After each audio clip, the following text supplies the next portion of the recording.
The human brain comprises of about 2 to 3% of your total body mass, but it uses about 20% of the total energy used by the body.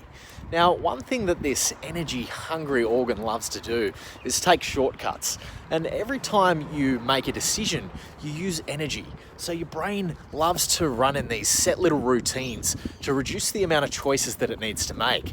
And these are what we call your habits. Now, your habits are just your brain's shortcuts. These are processes that are repeated so often that your brain can essentially complete them with way less thought. It does these running on autopilot.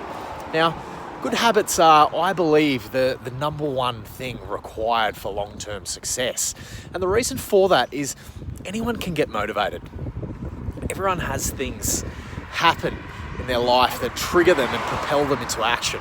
But motivation is not an unlimited resource. Habits, however, are long-lasting and can force you to take action repeatedly, day in, day out. Now, think about some of the habits that you yourself currently have. Maybe you brush your teeth every single night. Have you ever gone on holidays and forgotten to take your toothbrush and you can't brush your teeth? Makes you anxious. So, are you somebody who checks your social media right before you go to sleep? If your phone's flat, there's that anxiety again. And if you're somebody who goes to the gym regularly, day in, day out, and you get held up at work and all of a sudden you can't go to the gym, you're going to get anxious about that too. Habits have exactly the same persuasive power, whether they're good habits or whether they're bad habits.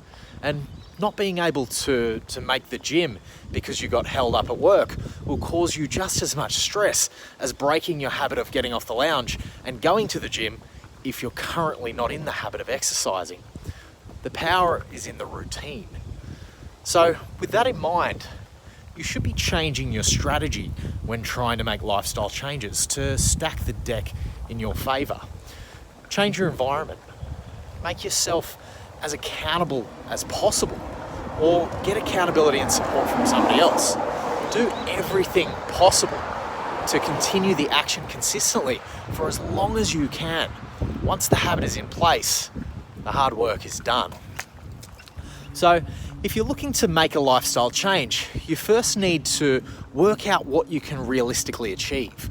Then you need to make a plan, and you need to stick to that plan for long enough that your existing habits are replaced with new ones. And my advice here is don't take on too much at once. Try to nail one habit at a time. Maybe start with the exercise. Get that down, then gradually shift your focus to nutrition.